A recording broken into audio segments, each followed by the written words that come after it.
دیکھیے آج کا جو درس ہے تقریباً 1 مہینے کے بعد میں حاضر ہو رہا ہوں، کیونکہ ماہ رجب اور شعبان میں مصروفیت رہی جس کے بنا پر جو ہے ہم حاضر نہیں ہو سکے۔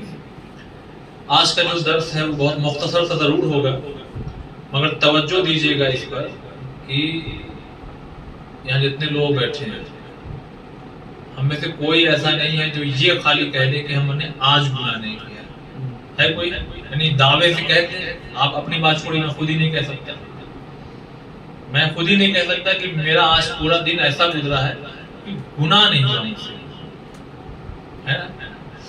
اب اس کی پہلے مثال سمجھیے، تب اس کے بعد کی جو گفتگو بہت امپورٹنٹ ہے۔ خدا نہ خواستہ اللہ نہ کرے کہ آپ نے جس گلاس میں پانی پیا کسی نے بتایا بھائی ارے اس میں پانی نہیں تھا، جو تمہیں لگ رہا ہے پانی اس میں زہر ملا ہوا ہے، تو اب آپ کیا کریں گے؟ فوراً اس کی نوبت نہیں آئے گی، ہو سکتا ہر آدمی طے نہ کر پائے، ہے نا؟ اگر سانپ کاٹ لے تو مطلب کہنے کے لیے ہے کہ باڈی میں ہمارے کیا گیا؟ پوائزن، ہمارے جسم میں کیا چلا گیا؟ زہر چلا گیا۔ اب چاہے پینے کے ذریعے، کھانے کے ذریعے، سانپ یا بچھو یا وہ زہریلے جانور کاٹنے کی بنا پہ زہر چلا گیا۔ اب ہم کیا کریں گے؟ ارے ابھی کتنا، ابھی 7:45 چلیں گے، 10 بجے چلیں گے، کہیں گے ایسا؟ ہم یہ کہیں گے کہ بھائی ہاسپٹل 10 بجے چلیں گے؟ ارے بہت دھوپ، ابھی کہاں جائیں گے، شام میں چلیں گے۔ کیوں یہ سب کیوں نہیں کہیں گے؟ اس لیے کہ معلوم ہے کہ شام تو ہوگی مگر ہم نہیں رہیں گے، کیونکہ زہر کیا ہے؟ بدن میں پھیل رہا ہے۔ ابھی چونکہ یہاں ہمیں کاٹا ہے سانپ نے مثال کے طور پر، تو ابھی یہ زہر یہیں تک آیا ہوگا، ابھی یہ زہر پورے باڈی میں نہیں پھیلا۔ سمجھدار آدمی وہی ہوگا جو فوراً دوڑا ہوا جائے کلینک پر کسی ڈاکٹر کے یہاں، بھائی صاحب یہاں کاٹا تھا، جلدی کچھ کریے۔ اب وہ ڈوز پہ ڈوز دے گا، یہ دوا اور وہ دوا، اگر زیادہ بڑھ جائے گا تو گلوکوز چڑھا دے گا، اس میں انجیکشن ڈالنا شروع کر دے گا، یہ وہ تمام چیزیں ہے کہ نہیں ہے؟ عزیزان محترم، ویسے ہی ہماری زندگی میں کیا ہے؟ گناہ۔ اب جیسے ہی ہم نے گناہ کیا تو جسم میں تو روح بھی ہے، اب یہ زہر پھیلنا شروع ہوا۔ دنیاوی لحاظ سے اگر جسم میں زہر پھیلے تو ہم تو فوراً علاج کرتے ہیں، مگر کیا پیغمبر نے، ائمہ نے ہمیں روحانی طور پر اگر کوئی زہر نقصان پہنچا رہا ہے تو اس کا علاج بتایا ہے کہ نہیں بتایا؟ اگر بتایا ہے تو ہم جانتے ہیں کہ نہیں جانتے؟ اور اگر نہیں بتایا تو یہ ہو نہیں سکتا کہ بیماری ہو اور اس کا علاج نہ ہو۔ عزیزان محترم، جیسے ہی ہم سے گناہ ہوا، یہ ایک پوائزن ہے، یہ ایک زہر ہے جو اب ہمارے روح میں دوڑے گا، لہذا بہتر یہ ہے کہ وہ کہیں آگے بڑھ کر کے پورے جسم میں نہ پھیل جائے، یعنی دل کہیں سخت نہ ہو جائے، پورا سیاہ نہ ہو جائے۔ اس کا ایک علاج ہے، اس کا یہ علاج ہے کہ فوراً جیسے ہم کلینک کی طرف دوڑتے ہیں، اس کا یہ علاج ہے کہ فوراً ہم توبہ کر لیں، فوراً استغفر اللہ ربی واتوب الیہ۔ کون سا استغفار؟ جیسے ہم لوگ عادت ہوتی ہے، بہت سی چیزیں ہم نماز کے بعد کیا کرتے ہیں؟ یہ والی دعا پڑھتے ہیں، مگر واقعی خود میں اپنے آپ سے پوچھوں، جو تم روز نماز کے بعد یہ دعا پڑھتے ہو، اس کا ترجمہ بھی جانتے ہو؟ میں اپنے لیے کہہ رہا ہوں، آپ اپنے لیے سوچیے۔ یہ جو دعائے توسل بھی عرفان تم نے پڑھا، اس کے ایک لائن کا تم میننگ سمجھتے ہو؟ تو میں کیا کہوں گا؟ تھوڑا بہت جانتا ہوں۔ اس کا مطلب یہ ہوا کہ بھائی جب جان کر کے کوئی عمل کرو گے تب آپ کو زیادہ فائدہ پہنچائے۔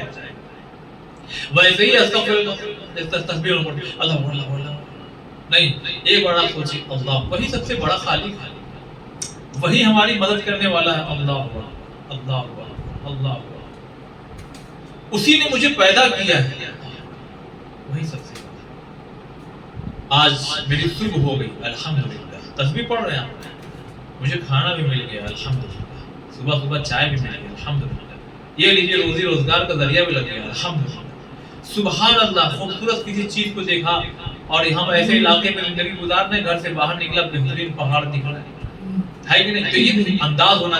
ویسے ہی ہم اگر استغفار کر رہے ہیں خدا کی بارگاہ میں تو بس وہ نہ ہو کہ جلدی جلدی پڑھ لو. نہیں، یاد کرو اپنے گناہ. آج ہم نے اس کی غیبت کی، اللہ تو معاف کرنے والا ہے، غفور الرحیم ہے. اللہ آج میں نے اس کو ٹون مارا، گناہگار ہوا، تو معاف کرنے والا ہے. اللہ میں نے اپنی نظروں سے یہ غلط کام کیا، اللہ میں نے اپنی زبان سے یہ غلط کام کیا، اللہ میں نے اپنے قدموں سے یہ غلط کام کیا. اللہ تو فکروں پر پہرا لگاتا ہے، تو میری فکر سے وابستہ ہے. عمل تو نہیں کیا مگر سوچ رہا تھا یہ گناہ کرنے کو، لہذا اللہ میں کیا کرتا ہوں. جب اس انداز سے شرمندگی کے ساتھ اور اس عہد کے ساتھ، ٹھیک ہے پروردگار آج یہ گناہ ہوا، کل سے نہیں ہوگا، آئندہ نہیں کریں گے، بس یہ دل میں گزر جانا ہی استغفار ہے. یہ دل میں گزر گیا ہماری، اب نہیں کریں گے. زبان سے بھی عیا کرنا چاہیے. اچھا یہ بتائیے، پیغمبر نبی ہے نا، معاذ اللہ خاکن بتا، ان سے کوئی گناہ ہوتا تھا؟ لیکن روایت یہ کہتی ہے، دو روایت ہیں، ایک جہاں 70 ہے اور شاید دونوں روایت ہیں، 70 دفعہ کیا کرتے سونے سے پہلے استغفر اللہ ربی واتوب الیہ، کیا پڑھتے تھے؟ تسبیح پڑھتے تھے. اب بتائیے نبی سے کیا معاذ اللہ کوئی گناہ ہوا ہے؟ تو اس کا مطلب یہ ہوا کہ اگر نبی یہ پڑھ رہے ہیں تو ایک تو یہ ہے کہ ہمیں اور آپ کو سمجھانے کے لیے کہ دیکھو میں نبی ہوں، معصوم ہوں، ترک اولا کا ایک دھبا بھی نہیں ہے، ایک پوائنٹ بھی، ایک ذرہ برابر بھی نہیں ہے، مگر اس کے باوجود بھی میں اتنا ضروری سمجھتا ہوں کہ نہیں سوتا مگر ہاں 70 دفعہ استغفر اللہ پڑھتا. اور ہم گناہوں کا مجسمہ ہے، صبح سے شام تک نہ جانے کتنے گناہ ابھی یہاں سے جائیں گے، ہو سکتا ہے کوئی گناہ ہو جائے. تو ہم کو کیا چاہیے؟ موت دو طرح کی ہے، ایک روز رات میں آتی ہے اور اس میں خدا کا کرم ہے کہ صبح اٹھ جاتے ہیں، لیکن ایک وہ موت آئے گی کہ پھر کبھی نہیں، یعنی دنیاوی لحاظ سے نہیں اٹھنا، پھر وہ قیامت کا سور پھونکا جائے گا، دوبارہ اٹھایا جائے گا، وہ نہیں. وہ موت اگر آ گئی تو پھر آدمی ختم ہو گیا معاملہ نا. تو جب ہم ایک موت سے ملاقات کرنے جا رہے ہیں رات والی، تو ہمیں چاہیے کہ ہم کیا کریں؟ اپنی دن بھر کے گناہوں کو یاد کریں، اور جو نہ بھی یاد آئے خدا تو بہتر جانتا. 70 دفعہ پیغمبر، یعنی ہمیں دعا کرنا چاہیے خدا ہمیں یہ توفیق تو دے. شیطان کیا سمجھتے ہیں آپ کہ آپ کو یہ کام کرنے دے گا؟ نہیں کرنے. جناب آدم نے کہا پروردگار تو نے شیطان کو ایسا ہم لوگوں کے ساتھ میں کر دیا، یعنی جب تو جیسے خون میں وہ شانی ساتھ میں ہے بالکل. تو اللہ نے کہا آدم گھبراؤ نہیں، جب بھی میرا کوئی بندہ دل کی گہرائی سے میری بارگاہ میں آ کر کے اپنے گناہوں کا اعتراف کرے اور توبہ کرے، اللہ مجھے معاف کر. اس کی آخری سانس تک بھی اگر اس نے ایک دفعہ کہہ دیا اللہ، دل سے توبہ کر لیا، اللہ مجھے معاف کر دے، آدم میں اپنے بندے کی توبہ کو قبول کروں. اتنا کریم پروردگار، اتنا رحیم پروردگار. ایک روایت آپ جانتے ہیں پیغمبر نے فرمایا کہ انسان اگر مرنے سے 1 مہینہ پہلے بھی نہ توبہ کر لے تو اللہ اس کی توبہ قبول کر لے گا. پھر خود ہی فرماتے ہیں نہیں 1 مہینہ زیادہ ہوگا، 1 ہفتہ پہلے بھی اگر وہ توبہ کر لینا تو خدا اس کی توبہ قبول کر لے گا. دیکھیے اس کی کیا کیفیت بتا رہے ہیں پیغمبر، یعنی کتنی محترم چیز ہے. پہلے کہا کہ 1 مہینہ پہلے اگر توبہ کر لے، 1 سال پہلے، تو اللہ قبول کر لے گا، معاف کر لے گا. پھر کہا نہیں 1 سال بہت زیادہ ہو گیا، 1 مہینہ پہلے بھی مرنے سے پہلے اگر کیا کر لے، توبہ کر لے، تو اس کی توبہ کیا ہو جائے گی؟ قبول ہو جائے گی. پھر خود ہی کہتی ہے نہیں 1 مہینہ بھی زیادہ، 1 ہفتہ پہلے اگر بندہ 1 ہفتہ پہلے بھی گناہ کبیرہ والیوم جلد نمبر 2 میں آخر میں یہ روایتیں آپ کو ملیں گی جو میں پڑھ رہا ہوں لگاتار. یہ ساری پیغمبر نے کہا 1 ہفتہ پہلے بھی اگر دعا کر لینا تو اس کی دعا کیا توبہ قبول ہو جائے گی. پھر کہتے نہیں مرنے سے 1 دن پہلے اگر پھر خود ہی فرماتے ہیں 1 دن 1 گھنٹہ پہلے بھی اگر کر لے، پھر فرماتے ہیں آخری سانس سے پہلے بھی کر لے تو خدا قبول کر لے. سوچیے واقعی خدا کتنا کریم ہے، رحیم ہے. بس نیت کیا ہونا چاہیے؟ مالک ٹھیک ہے اب نہ ہو گئی، ہم نے یہ حرام کام کیا، ہم نے یہ حرام کام کیا، ہم نے یہ غلط کام کیا، ہم نے یہ غلط کام کیا، ماں سے ایسے بات کی، باپ سے ایسے بات کیا، بہن سے اس طرح سے، بیوی سے اس طرح سے، یہ تمام دیگر چیزیں، مگر پھر کیا کہی مالک اب نہیں کرے گا، اب مجھے معاف کرو۔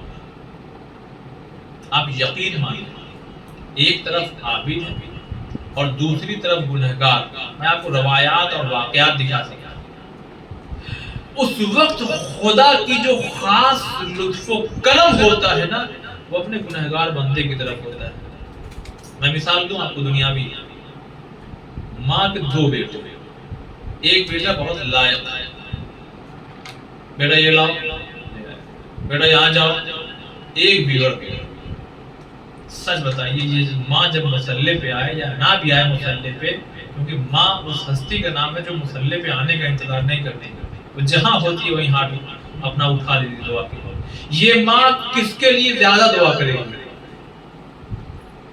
اس کے لیے جو بالکل صحیح ہے، اس کا فرما بردار ہے، اس کے لیے تو کرے گی، مگر زیادہ کس کے لیے پریشان کس کے لیے رہے گی؟ اس بچے کے لیے زیادہ پریشان رہے گی جو بظاہر دنیاوی لحاظ سے بگڑا ہوا ہے، کبھی وہاں بیٹھتا ہے، کبھی ان کے ساتھ رہتا ہے، کبھی وہاں دیکھا گیا، کبھی وہاں پکڑا گیا، کبھی یہاں ہو گیا، کبھی وہ ہو گیا۔ اب یہ ماں اس کے لیے بہت پریشان ہے، یا اللہ میرا بیٹا، یا اللہ میرا بیٹا، میرا بیٹا صحیح ہو جائے، صحیح راستے پہ آ جائے۔ جیسے ایک ماں اپنے بگڑے ہوئے بیٹے کے لیے پریشان ہو جاتی نا، ویسے ہی اللہ اپنے صحیح راستے سے بھٹکے ہوئے بندے کے لیے، یعنی اس کے لیے یہ چاہتا ہے مالک یہ سیدھے راستے پر۔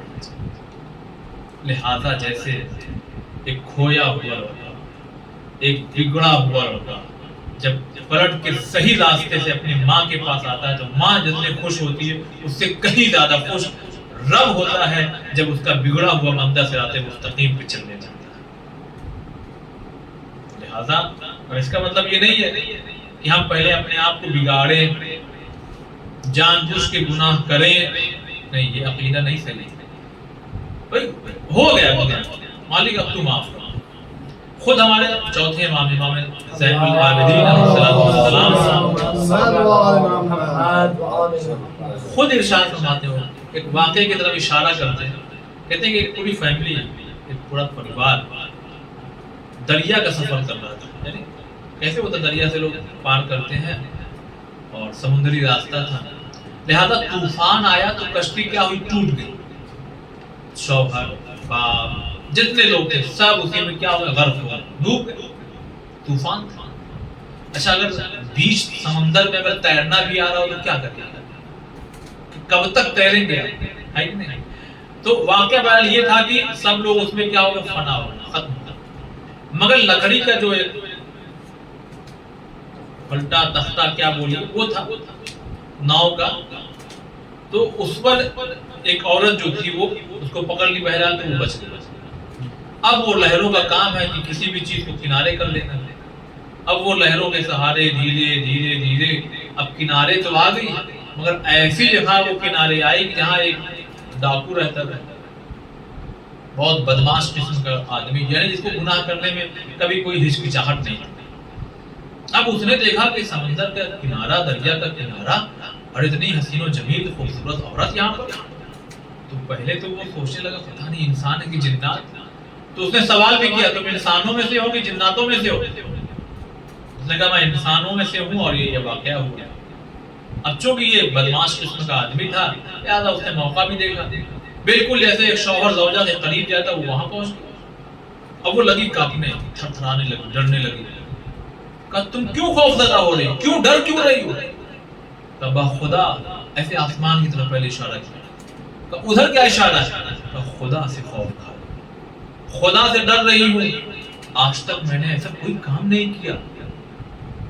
اب دیکھیے وہ پلٹ کے کیا کہتا ہے جو بدماش ہے، ڈرنا تو مجھے چاہیے، تم نے کبھی نہیں کیا اور اس طرح سے ڈر رہی ہو، اور میں نے کیا کیا نہیں کیا، لہذا ڈرنا تو مجھے چاہیے۔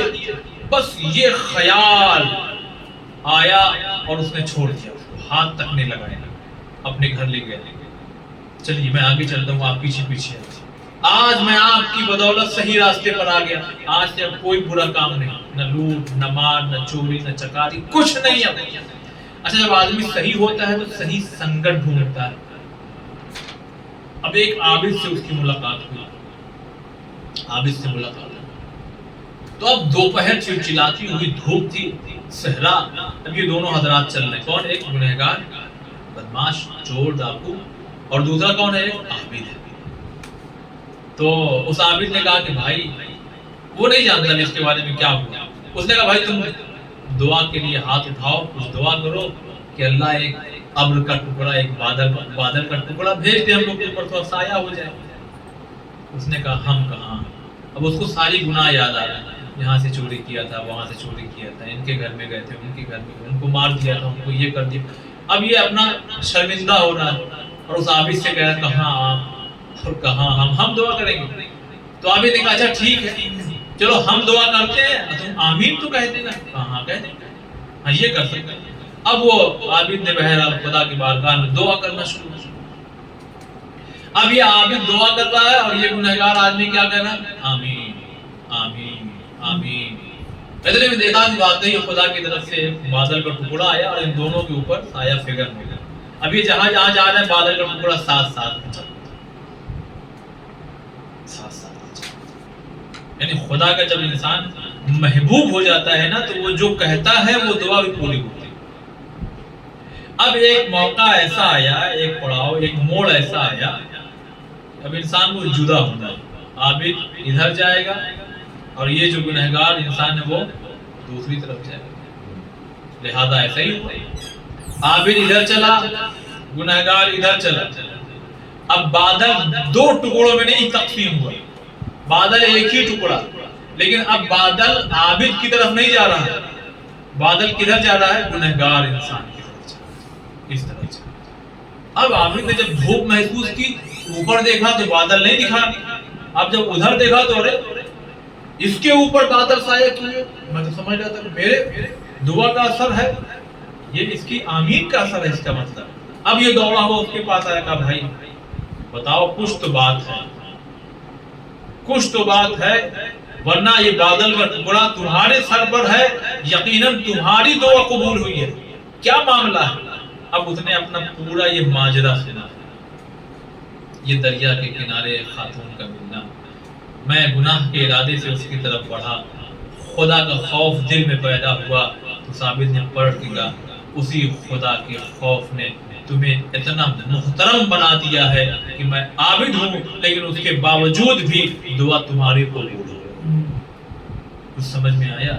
جب انسان صدق دل سے توبہ کرتا ہے نا تو خدا کی قسم اللہ نے اس دنیا میں بھی بتا دیا، دکھا دیا پوری کائنات کو کہ اتنا بڑا جرم کرنے والا انسان بھی خدا کو چھوڑو، اس کے جو رہنما ہیں، جو اس کے بھیجے ہوئے ہادی ہیں، اس کے قدموں میں بھی اگر کوئی آ کر کے اپنے گناہوں کا اعتراف کرتے ہوئے گر جائے اور کہے کہ آقا کیا میں معاف ہو سکتا ہوں، تو پھر وہ ایسا معاف ہوتا ہے کہ دنیا میں بھی آزاد ہوتا ہے اور آخرت میں بھی آزاد ہوتا ہے، جسے ہم حضرت حر علیہ السلام کہتے ہیں۔